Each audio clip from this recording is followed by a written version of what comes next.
Today you will be learning how you can easily update Line to the latest version on your phone. Make sure to watch the video till end so you don't make a single mistake. So guys, first of all, in order to update Line, you will have to head over to the settings of your phone, and to do that you will have to swipe up the screen and then tap on that gear icon to head over to the settings of your phone.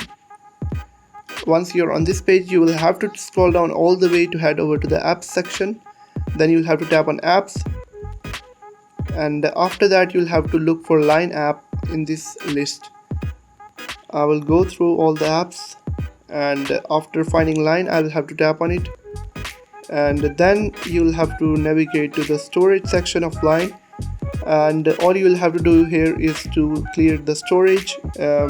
Basically it will not delete any of your personal data or files. It will only delete cache files that are just taking space on your phone. Now go back, scroll down all the way to the bottom, and then tap on app details in store, and it will take you to the Google Play Store, and right here you'll be able to find an option of update.